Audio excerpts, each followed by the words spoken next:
Hello, everyone, and welcome to Heart and Hand, the Rangers podcast. My name is Cameron Bell. This is your extra show for the week. And I'm not only happy because Rangers have successfully navigated the first Premiership game back after the winter break by beating Hibs 3-0 at Easter Road. And let's face it, has been some challenging weather conditions in Scotland this week. But more so because I'm joined by my very good friend on this week's extra, Mr. Colin McMillan. Colin, thank you so much for coming on and joining me. Hello, Cammy. I'm delighted, equally delighted to be making you happy, as I am with Rangers' post-winter break performances, which I've not always been able to say, so I'll merit saying it and I'll relish saying it because we've come back from the winter break and won 2 matches in a row, and damn, does it feel good. It does. And do you know what? We were just talking as we were about to get set up to come and record. I'm going to give you a little spoiler, folks, and I'm sorry to bust any myths, I think, as the kids would say. Colin and I are recording this pretty much straight after the Hibs game. So if there's been any signings, announcements happen to have happened on Thursday before you get a chance to listen to this, I'll apologise in advance. But I'll be able to tell you very shortly how to be able to keep up with all of your latest Rangers news. Here's a hint. Join our Patreon site. However, Colin, let's get back to the game. It was a changed team, as you absolutely would have expected, following our win at Dumbarton at the weekend. And the reason as to why, and I'm really glad you pointed out, because I don't want to be blasé about us returning back to action after a winter break. Seems straightforward, but yet in our very recent history, it hasn't been. So to be able to come back, produce a result, and let's face it, was relatively tough conditions. A ground that we've not necessarily struggled to get a win at recently, but we have had to bring out some big performances over the last number of years. I don't want to sit here and say that it was really straightforward because we'll talk about the game, obviously, but I do want to give absolute credit to Philippe Clement, to the squad, because again, it's been very much relied upon the squad to come back and get that result that we've watched earlier on.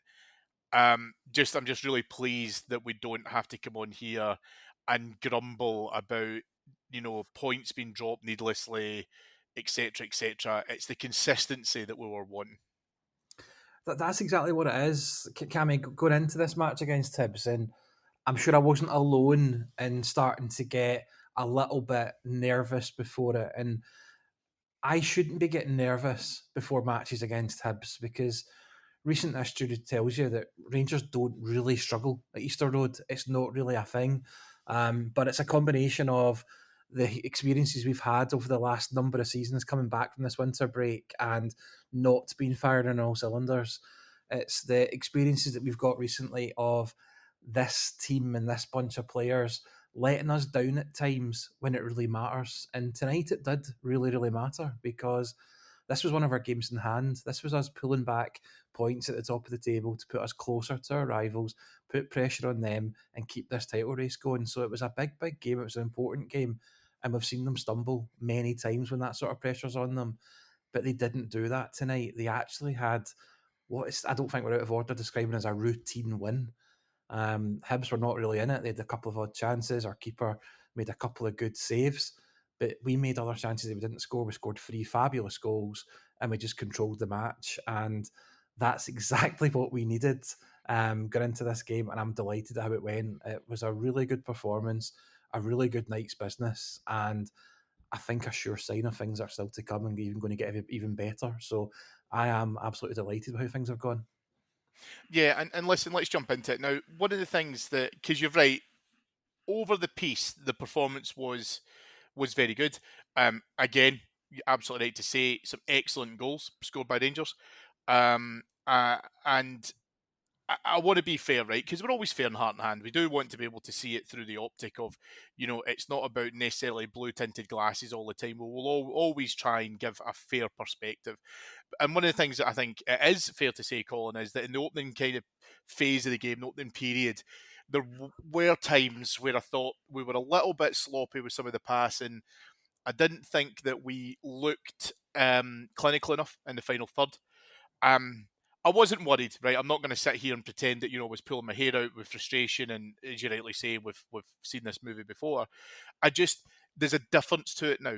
And I think the best way I can surmise that difference is under this manager and seeing a team win a trophy this season And exactly as you mentioned there, seeing a team that's capable of trying to recoup an advantage, being able to try and make up ground. I was actually disappointed in how we started purely because I knew we could play better. And that sounds so simple when you say it, but it's not something that we've seen this season since really this manager came in.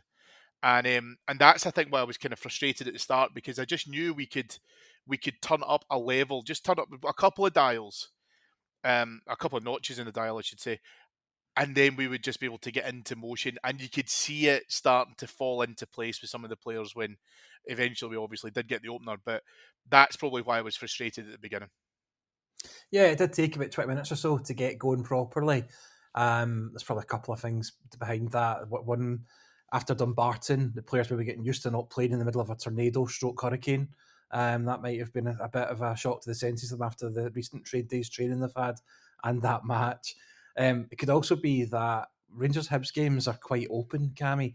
We attack them and they also attack us, and that's unusual in Scottish football. It's certainly unusual for us to come across teams like that domestically. So sometimes there is a little bit of figuring each other out at the start of these games and not wanting to commit too much to figure out what the other one's going to do. So there was a little bit of that as well. I felt John Lundstrom in particular was kind of responsible for us moving from that kind of sluggish play into the more attacking and taking control of it that we saw for the kind of the last 70 minutes. I felt when he kind of started to own the midfield, we owned the game at that point, and that's when it really changed. And he was involved in that first goal.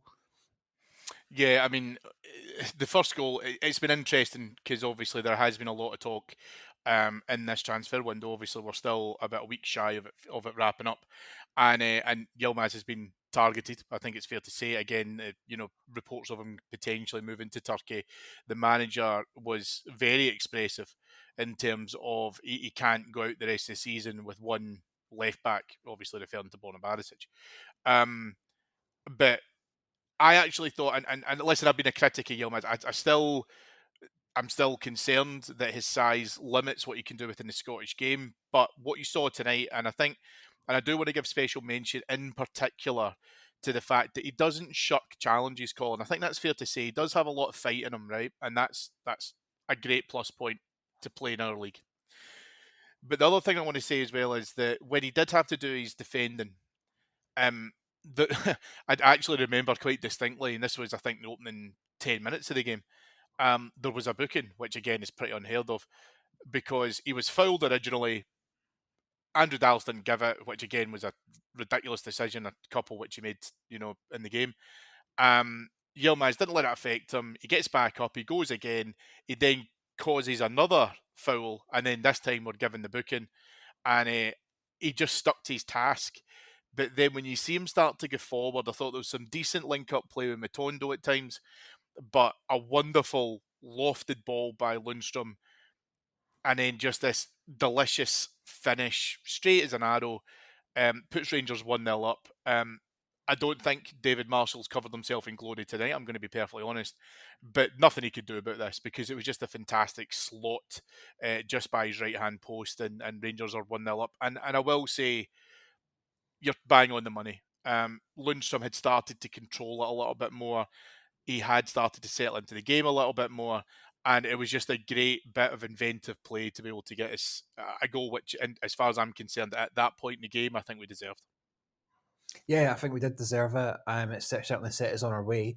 Anybody that's listening to me on the Patreon site will know that I have been a kind of long-term Ridvan Yilmaz fan. I liked him from the start. I felt he had something different about him. I felt he just something different to offer in terms of he was always looking for a forward pass. He was also looking at through balls rather than just crosses all the time. He always looked to move forward, and I liked that. And I found it really frustrating the kind of issues he had with injuries, the issues he had with not being in the European squad and therefore missing quite a lot of games because the managers at the time wanted to have a consistent back four where possible. So he was kind of not playing left back either. Since he's came back into the team the last couple of months and got a consistent run, he seems to have got better and better and better. And the biggest criticism he gets, and you've just been guilty of it yourself, Cammy, is his height and his stature. But you can't give a list of times where that's actually caused us any issues. There's the Shanklin goal that I think any defender could have made that mistake against him. other than that, he's never let us down because of his height. He's never shirked out of challenges. He doesn't go down. He doesn't hide. He's a brave wee guy, like scrappy do type of thing. But going forward, I think is where he really comes alive, and he does offer that little different thing, and he's got that ability, and he's now scoring goals as well. That goal tonight was absolutely brilliant. First, John Lundstrom, like you said, it's really easiest thing in the world. We do it every day watching the TV to say, right, John Lundstrom, just play that out of the box now. It's not about knowing to do that. It's about knowing to do that and then actually achieving it and managing it. And he did it. Perfect ball in. Yilmaz's first touch was brilliant. He controlled the ball amazing and then smashed it with the second one right into the back of the net. It was a brilliant goal, probably the goal of the night. And it was a night where there was three very good goals. The third one was a strange one, but equally good. He just does something that I don't think the other left back can do. Borna's been a great servant for us over the years, done some great stuff, assisted so many goals. But I just think in 2024, Yilmaz is the type of left back that we want to have. And I hope he stays. I hope this window closes and he's still here because I just think he's going to get better the more he plays. My concern and the thing that kind of beats away at me a little bit is that he's potentially playing so much just now to get him in that shop window so that teams see him and maybe want to buy him. And the fact that he's doing so well will get clubs interested in him. I think there will be still bids to come for him. I think he's an asset, Cammy, in that he's one of the few players that we've got that we could probably afford to lose and it doesn't derail our whole season. And we can get some decent money for him, and that would maybe then unlock the door at the other end and enable us to buy some more players. So I think he's important in terms of how the window goes. But selfishly, because I'm such a fan of him, I hope he stays, and I think he's starting to show some of the doubters that he's got something about him and that he's capable of being playing that position at left back for us. Well, I mean, you say, his height hasn't cost, but has it been a problem? He can't put up a set of curtains. He can't change a light bulb in his living room. He can't get things off the high shelf in the kitchen. I'm So, sure he's got a friend. The way I've got a friend like you that can do that stuff. I'm sure. um, listen, it's all valid points, right? I do get that, and I think um, I still stay true to my argument in the fact that I think if players are going to be physical against me, they know they can get some space in the air against them. I think it's going to cost us at times. But listen, you know, I think that when we consider what we did tonight in terms of a makeshift defence, because obviously with Liam Balogun and John Suter playing Connor Goldson obviously suspended, um, I thought at times it looked a little bit in disarray. But what I will say is, I think at times some of Yilmaz's defending, I think was excellent. So I do want to, like I say, we're fair, right? So I think he absolutely deserves the praise at both ends of the park. And as you say, a brilliant goal. What I'm worried about, Colin, to complement your point, is if we do sell him, I hope we have a replacement literally ready to go at a minute's notice, because we will need to bring someone else in to be able to try and replace him. And I'm just hoping that if that move does materialise, that we are ready to be able to press that button, because we can't dilly dally if we have to be able to go back to market with him as well. So Yeah, I totally agree with that one. What I will say is, I think our manager is no mug. I don't see him sanctioning the sale unless that is the situation, especially if I'm going on record and saying he cannot do the season with just one left back. So hopefully you're right, and that is the case. That if he does go, there's somebody waiting in the wings. It's kind of almost agreed that we're just waiting for this to happen, then we're signing you. yeah, that's true. I mean, yeah, exactly. I mean, you're right, but you and I both know, and we're long enough in this game, that the issue that you've got with player transfers is that there's tons of moving parts, and I think the manager has a certain amount of control, but we will see. We will see. Anyway, let's move on to another enigma, and that is by the name of Todd Cantwell. Um, I thought in the immediate run up to something that happened before he scored the second goal, I thought Cantwell at times just looked a little bit lackluster. There's times when he gets accused, Colin, right? And I'm interested to get your take on this. That from a body language perspective, it looks like as if he's not at the races. And I don't mean that he's not interested, because I think you can get in your own head as a player. And I think that Todd Cantwell is 100% one of those players that if it's not going right for him, it eats at him, it eats at him, it eats at him. And until he does something, an assist or a goal, it's tough for him to exercise that demon. However, in injury time, Todd Cantwell is shepherding the ball out of play and literally gets sandwiched and halved by two Hibs players. Again, should have been a booking. Their players took out not only Todd Cantwell but Nick Montgomery. Philippe Clement doing exactly what he should do. And by the way, I love this, right? I love how much he gets in the referees' faces Yeah. because I think there's two things that happen there. The first thing is it starts to do what I've been screaming for, and you know, Colin, because we do a lot of the post matches where I complain and on our Patreon site about the fact that I want to see players challenging referees when they don't give cards, when there should be cards given. I mean, blatant, clear as day cards. I've seen a bit more of that from the players, by the way, but I also think that stems from the manager. And the second thing is, I think it indicates to the players that the manager's not happy with it. And I don't think our last two managers, by the way, would have had that kind of reaction. But that's an aside. Todd Cantwell then gets himself up, dusts himself off, which again he does quite well.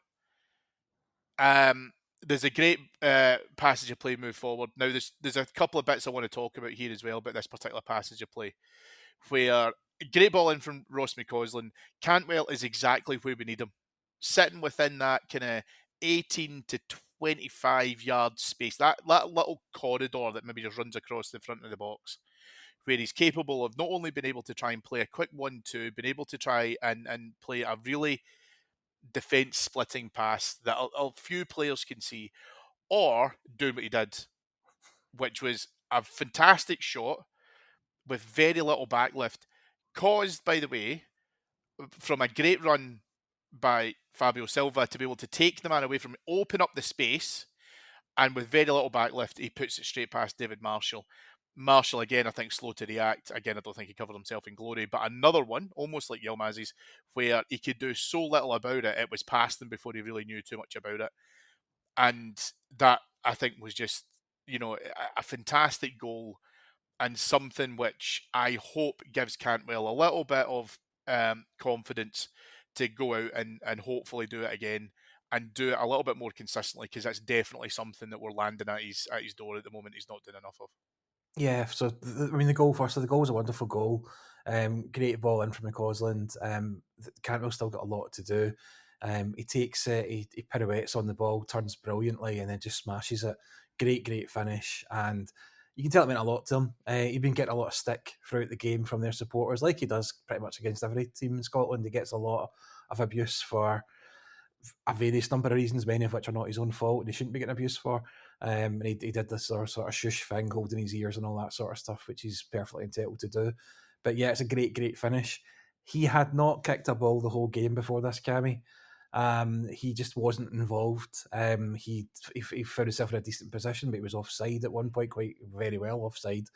And he just didn't look up for it at all. I know there was a small incident in the warm up for the game tonight where he took a bit of a bump during that, but he was well enough to continue. But then he did go off at half time as a precaution. I don't know if the two are linked or not. Haven't heard. So I'll defend his performance a little bit in that if he was carrying something or he got something during the game, it did cause him to leave the match at half time. The other thing I'll say about Todd Cantwell, Cammy, is that Todd Cantwell does come into a fair bit of criticism from a lot of Rangers fans, myself and you included. But he comes under that criticism not because we don't like him, not because we think he's hopeless, but because we think he's capable of much more, because he is one of our best players, because he's one of our players that can create little bits of magic. He's got the skill, he's got the talent. We've seen him do it plenty of times. So when he is quiet and when he's not involved, we question that more than we do probably other players because we know he can do things that other players can't. So in some ways, it's a bit of a reverse compliment that we get on his back sometimes for not controlling these matches, because it's not because we think he's crap, it's because we have a high standard of him and we want him to do that more and more often. He also does come in for a hell of a lot of abuse in games, Cammy, not just from the fans and the abuse from the stands and stuff like that. He gets kicked up and down the park domestically, and he does let it bother him sometimes. You see his retaliation at times. You see him getting bookings quite often, a lot of which come, I think, from frustration. I think some of that can affect his body language at times. He is also a guy that the camera loves. So he's on camera more than any other player in the team, pretty much. So you see more of that body language as well. So I think I'm defending him quite a bit here because I do like him a lot. But I will be the first to say it tonight, he was goal apart, pretty hopeless. But that goal is what we love about him, is that's what he can do. And we just want to see that, like you said, consistently and more often, because if he could do that and be consistently the guy that steps up and scores that goal, then he becomes such an asset to this team and such an asset to this title race. And hopefully that goal spurns him on and keeps it coming for him. He seems a confidence player, so hopefully that goal gives him that confidence, and we see more of it starting at the weekend. Yeah, for sure. A couple of changes at half time, Colin, which I think where I certainly thought the Cantwell one was going to be expected because obviously Todd Cantwell goes off, Nicholas Raskin goes off. The reason being that I think, as we mentioned before with that sandwich that he got, he was actually going down. It looked like as if he was potentially having a bit of a groin issue. Raskin, the manager said afterwards, both players were really taken off for precautionary reasons. Raskin had felt just a slight pull, but the impression I get from reading the manager's comments and probably just getting an understanding of the fact that Raskin's not long back, obviously from a longer term injury, he's just wanting to make sure that again he's just managed back into the game. Raskin, I know came into a little bit of criticism for tonight. I'm going to give him a little bit of a kind of pass because, again, just back from that injury, been able to try and settle back into it. He knows he can do better, right? Is probably the best way I can put it. Now, there's something I want to mention that happened towards the kind of opening phases of the second half, and this was obviously Hibs been able to come through, and there was a great chance that Hibs had, where a lovely cut ball, but I think it was from Johan, went to their new signing, is it Molida, I think his name is. I can't remember. Yeah. And Jack Butland pulls off a fantastic save. Interesting to note, Colin, some of the press are saying that it's a terrible miss. I don't agree with that. I think it's still a great save because Butland has to be big. Butland, I think, has pretty much confirmed himself as player of the season already anyway. But what I want to mention is this is the kind of thing that can go unnoticed in a 3-0 win. But we've spoken so many times, Colin, about fine margins. And when we were talking about having to reshape and recreate and revamp and refurbish this team that we did last summer, one of the things that we had to be able to look at was when we had some of those game changing moments. Now, I am not for a single second going to sit here and suggest we would have lost tonight had Hibs scored early on in the second half, right? I'm not saying that they would have turned around. I'm not saying that whatsoever. But what I am saying is that the confidence that a second goal gives you becomes very quickly evaporated when you go 2-1 down, or when sorry your lead is then halved and your opposition's only 2-1 down, and they might start to feel a wee bit of fear, a little bit, hesitation within what you're trying to do. And Butland obviously managed to stop all that in its tracks before it even became a thing. But these are the fine margins that we talk about. And this is why it makes such a difference. Because at 2-0, you're up and cruising, it looks nice and comfortable. You've had to take a couple of players off by this stage. You've got a lead that's now been halved, as I say. There could have been wobbles. But in a split second, we've taken that, potential issue away, and then we just reset. We go back on with our game, and again, like I said, that was for me one of the few moments that just could have swung it slightly, and it makes the key difference. You can read about a 3-0 win as much as you want, but sometimes these are the kind of things that can go against you, and we've seen it plenty of times. We have seen it plenty of times for sure. Yeah, you could call it moments that matter, marginal gains, inches, all these little different buzzwords for it. It's just these small little things that in the course of 90 minutes maybe don't seem all that much looking back on them, but at the time they're absolutely key. It was 51 minutes when he made that save. And you're right, if he doesn't make that save, it's suddenly 2-1. We're only one goal ahead. You've got 40 minutes left, pretty much a whole half left, given the injury time that would have went on.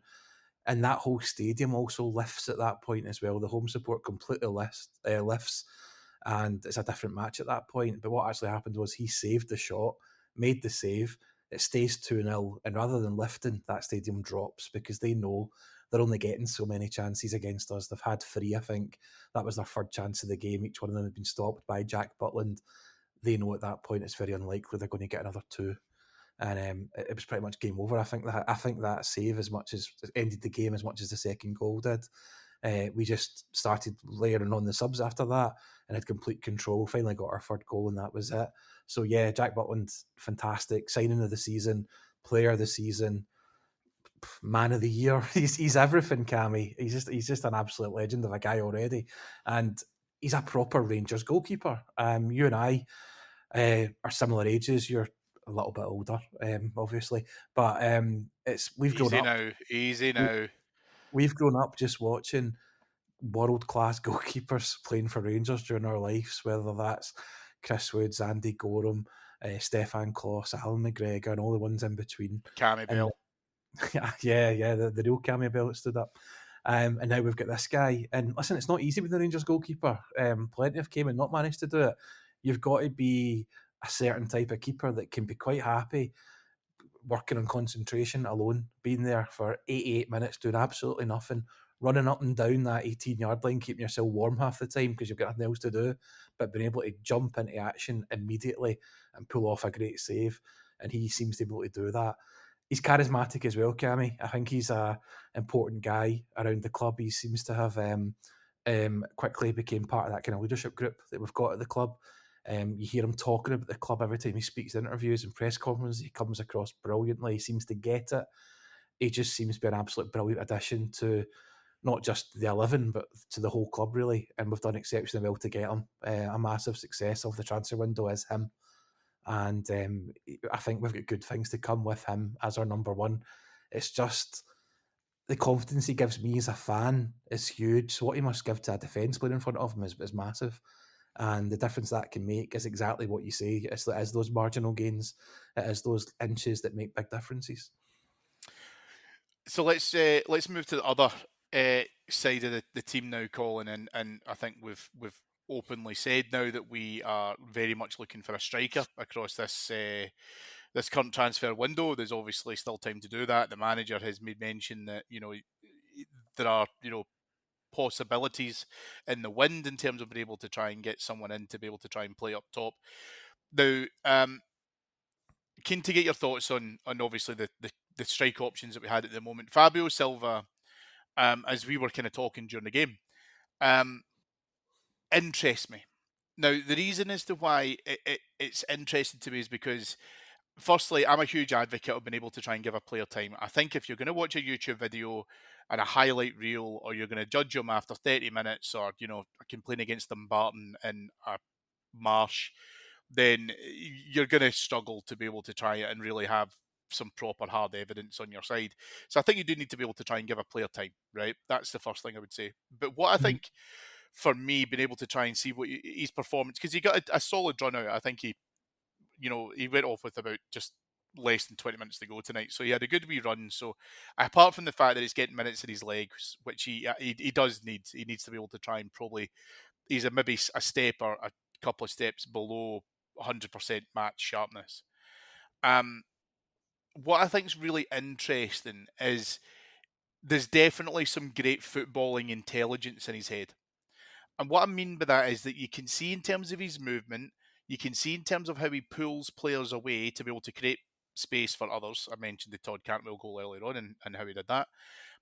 Some of his first time balls. Now, I get that it can be frustrating, but the problem with where he plays and when a pass doesn't come off, it's so critical because a great pass leads to a goal. We talk about Yeah, John Lundstrom, what happened earlier on. And I mentioned about Todd Cantwell. We've seen that from him where he makes that critical ball just through the middle, just slips him in, takes him in there and stuff, and then been able to try and do that. And one of the things that I think is really interesting about Silva just now is I'm starting to see it forming in such a way that there's two things happening here. He needs to understand where his teammates are and where they're likely to be. And the only thing that can make that happen is time with them. And the other thing is for them to understand when that's all going to come in. We had the privilege of being able to see Jermaine Defoe being able to do things like this. And what I mean by that is take up positions and teammates worked out where he would be. yeah, And he told his teammates where he would be and how to be able to try and do that. Silva, I don't think is going to be an out-and-out striker. I don't see him playing as a true in the role number 9. But what I do see him being able to do, Colin, is being able to make very, very clever, intuitive passes. And he's finding it now. His radar's starting to come into focus a little bit.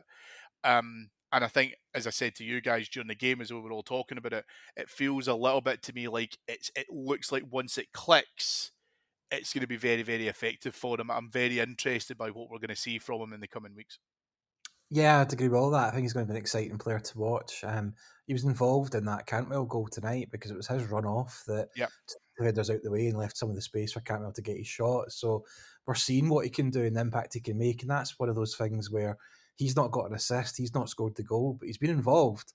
It just sometimes goes unnoticed.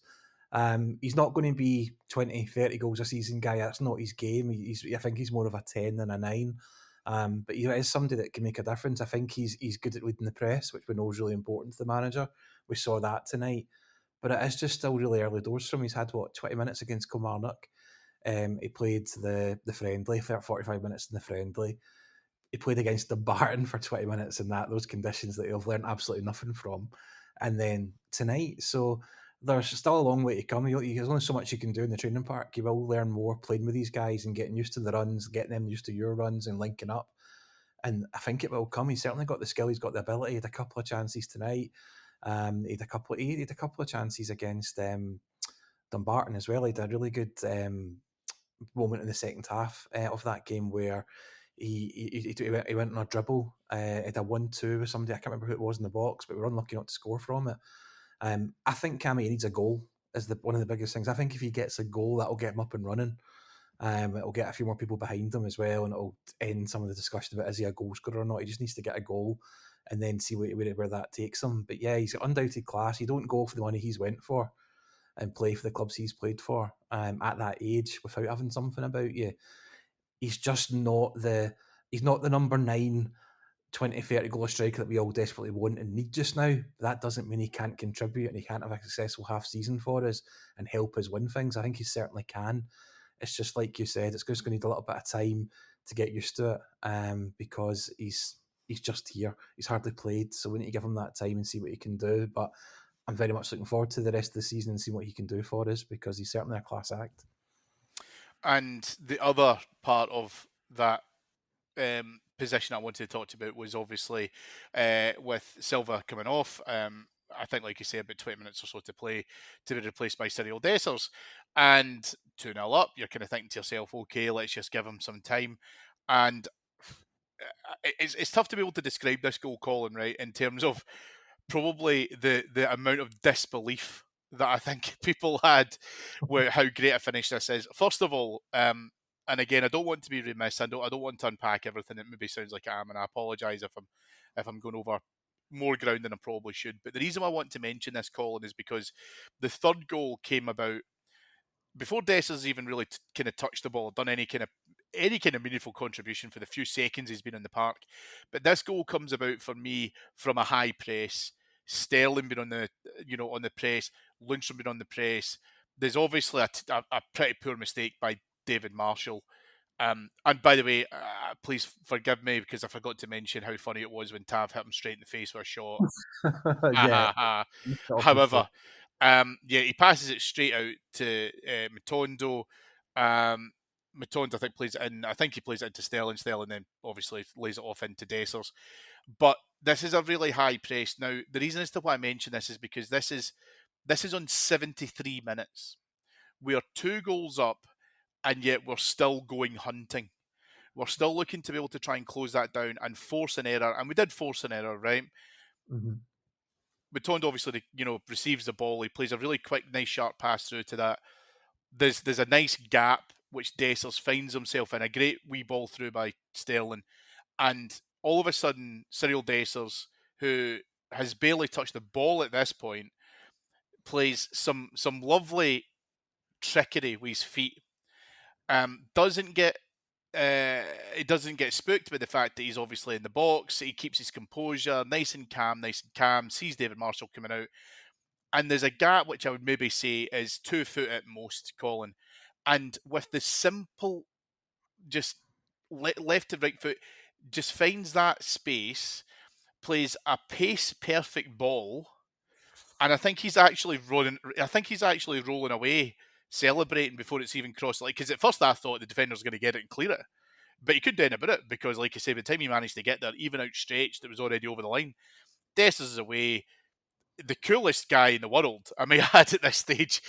Um, and then later on in the game, obviously it's through 1-1, misses that because it's Cyril Dessers. So continues to be a bit of an enigma, but my God, what a finish that was for his goal. Absolutely fantastic. So cheeky. And there's a part to this now where 11 goals so far, some of them have been really important goals, I might add. Some of them have been absolute sensational goals. You've got a simple, I'm not going to say a simple tap in, but a very well worked, very intelligent finish tonight. But then you also think about, his finish up at Dundee, where it was just an absolute rasper. But this guy on this trajectory is going to score 20 goals a season. And I would be willing to ask anyone if they would have put folding money on that in September last year. Well, that's it, Cammy. I think it might be 12 goals he's on now, but let's not split hairs over a goal. But if you look at the whole of last season, only two players scored more than that, and that was Cholak and Tav. You had Morelos scored 12 for the season, Sakala scored 12 all season, and Tillman scored 12 all season. And Cyril Dessers has done that by January. Cyril Dessers' issue, Cammy, isn't not scoring goals. His issue for me is always how many chances he needs to get the goal. That's the thing for me. He misses too many chances. He's actually a good player. And yet, His, and yet, and yet, does it first time out the gate now? That's what I yeah, mean. he You're does. totally right. But I'm not saying that. But I'm adding this to my paradox argument Yeah, that you're yeah. totally right. In some instances, it looks like he needs 2, 3, 4, 5 attempts first. This time, it didn't even need one. Yeah, he needed four absolute certainty chances against Dumbarton before he scored the one. But his touch is great, Cammy. His movement is great. He plays wonderful balls in the box. He is confident. It's just the goal scoring seems to be an issue in terms of he doesn't seem to be a great finisher. I don't know if you've noticed, but he's got a very common finish. He tries to put it through the keeper's legs or aims low at the keeper almost every time. He never puts it to the far side of the keeper. It's a really odd finishing technique that he's got. That I think if he could change that, his fortunes would change massively. Now, listen, I know a lot of people are done with Cyril Dessers. A lot of people have got no confidence in him Well, I whatsoever. mean, Colin, sorry to interrupt. I totally get where you're coming from with it, but there's been plenty of strikers. I think about that, like Michael Owen, a striker who did something very similar to what you're talking about there in terms of being able to try and hit it nice and low and hard across, wherever he felt the keeper was going to be, and in a lot of cases he hit it through the legs. Yeah. You're absolutely right, by the way. I'm not denying that at all. But there's also times as well where you've seen very successful strikers do a similar technique and it just works on a more consistent basis. That's it. Yeah, it's listen. I'm not here saying that Cyril Dessers is the answer or Cyril Dessers is going to win us the league. Right? Cyril Dessers alone up front is not going to win us the league. But regardless of who we bring in as a goal scorer, and we are going to bring in somebody who is going to have the job to score us goals. Cyril Dessers is still going to play a major part in the rest of our season. He's still going to play a lot of minutes, and he's still going to contribute. And like you say, he's on a trajectory to score 20 goals for us this season. Tony Cholak couldn't do that last season. I can't remember the last striker that scored us 20 goals in a season, to be honest. It's been a big issue over the last 4 or 5 years not having that out-and-out striker. It's why our right back has been our top scorer every season for as long as we can remember, Cammy. So it is an enigma. You say it's a paradox. It's all these things because this is a guy that's capable of so much, but he just doesn't get it together for some reason. And I just hope that as a fan base, myself included, we don't completely give up on him because he is improving, he is getting better, and he does, whether we like it or not, have a major part to play in the rest of our season. So if he can keep improving and keep scoring, then we just need to make the most of that and make the most of the Cyril Dessers we have, and hopefully we get somebody else in to share the burden of the goals as well. But that goal tonight was audacious. He's mugged off and humiliated those two defenders really, and it's just a very Cyril Dessers goal to score. He misses easy chances and scores harder ones.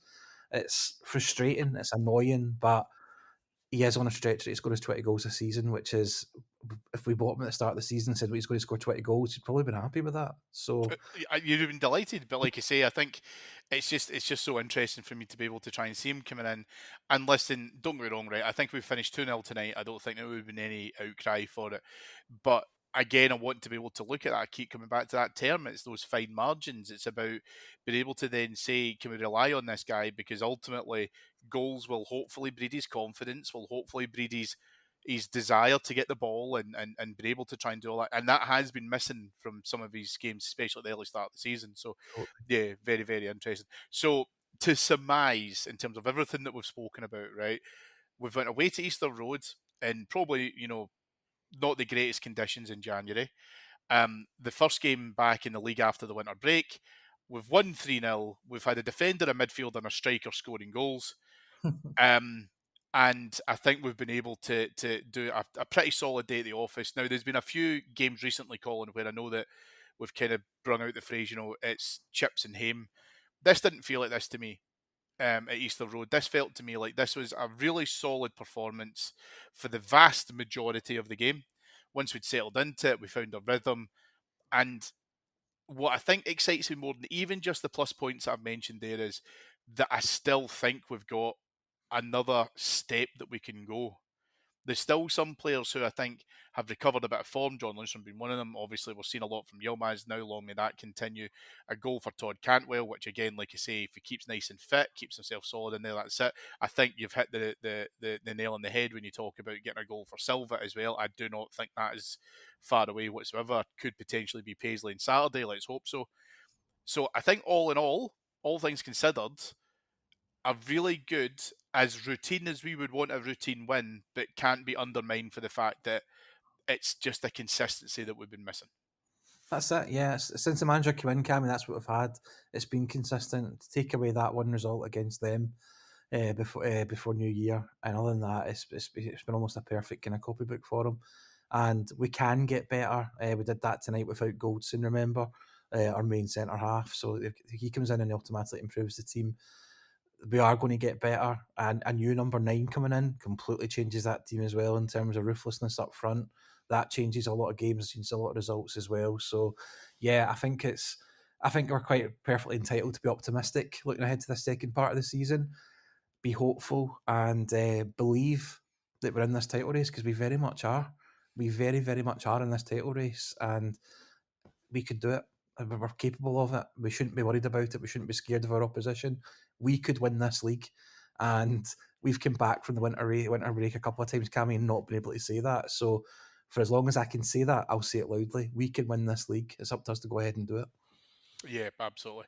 Now, folks, again, I mentioned to you, Colin, due to commitments, have had to record this immediately after the game on Wednesday night. So hopefully, by the time you listen to this on Thursday, Rangers will have a new signing in the shape of Mohamed Diomande. Colin, an interesting one. It's obviously been doing probably a bit of a kind of prolonged run in the press because of weather conditions here in Scotland. I think there's been some challenges being able to try and get him here. Um, an attacking midfielder, very, very highly thought of in Denmark, I think it's fair to say. And a good outlay from Rangers, £4.5 million is rumoured that we've spent on him. I know to some clubs that's chicken feed. To us, it's a major outlay. I know that the manager's been very keen on being able to try and get him. And I'm hoping that by the time that people get a chance to listen to this, we see the infamous picture of the scarf above the head at Auchenhowie, because that's exactly when you know it's all been done and dusted. Yeah, it's an exciting one, this. And it's one that's kind of came from nowhere, which I think is going to be a common sort of theme to our transfers, because any ones that kind of get spoken about in advance or well in advance quickly get dismissed at the moment. So it's these ones like this that just kind of come out of nowhere, kind of the way that Fabio Silva did. I guess if anything happens on Shankland, that's the one that kind of breaks the rule, but that's a domestic one. There's a lot more stuff to get out about that one, I guess. But yeah, this guy's exciting. Really good pedigree. His current manager over in Denmark describes him as one of the best in the league in midfield. He talks about his ability going forward as well as how good he is defensively. He breaks down a lot of play makes a lot of defensive tackles. He seems to have a real upside for us in terms of his age, Cammy. He's only going to improve. He's a guy you'd expect if we're bringing in for that level of money. Eventually, we're going to move him on for a substantial bit more. That's the idea, and he ticks all the boxes for a guy that's going to do that. So yeah, looking forward to him coming in and seeing what he can do, and hopefully he shines bright like a diamond. Oh, honestly, I mean, we can have a laugh and a joke, right? But the fact that you have to bring it down to that level, um, honestly, I mean, I don't know why people would still listen to this now. But just to finish off, so that they do have a reason to keep listening, aside from your horrendous puns, is obviously I look towards Paisley on Saturday afternoon. We're the 12:30 kickoff. Obviously, that lot play at 3 o'clock at home. So there is a chance, Colin, by 2:30, 2:45, they could be going into that game with us 2 points behind them. Now, I'm going to start breaking out all the cliches, right? So let's take it one game at a time, and let's make sure we don't run before we can walk, etc., etc. But I come back to what I said at the top of the pod. I'm feeling more confident. I've got a sense of belief. I I don't. I, I'm not suggesting for a single minute that we're going to go across and face a St Mirren side that is going to give us major issues. But again, I don't believe that this manager will allow any kind of degree of complacency. He has said before about the fixture schedule, about the fact that games come, thick and fast. Life at Rangers, right? That's what we would all say. We want to win every competition we go into. You can't do that unless you're willing to go all the way in them. So you're going to have to get used to a hectic fixture schedule. However, you mentioned earlier on, and I think it's a great point, there is a test coming up again about us being able to. We had to win this game in hand. That was a test. We have to be able to go across, get 3 points, and then make them think that there's a title challenge on here as well, and just give them a moment of pause. That's what I want, and being able to get 3 points, and Paisley gets that. It definitely does, yeah. I think there's a lot more than a chance that we go to 2 points. I think dare I say it, it's almost a certainty because I trust this team at the moment. I trust the manager to make that happen. Spurring have had a decent enough season. Have dropped down a little bit the last couple of months, but they're undefeated in their last four. But we went there in October and won 3-0. They came to us in December. We won 2-0. I don't think we'll have any issues come Saturday afternoon or Saturday lunchtime against St Mirren. We're starting to see some players coming back. We saw good use of the bench tonight against Hibs, and some players coming back and getting minutes as well. So there's going to be a little bit more competition for places, hopefully.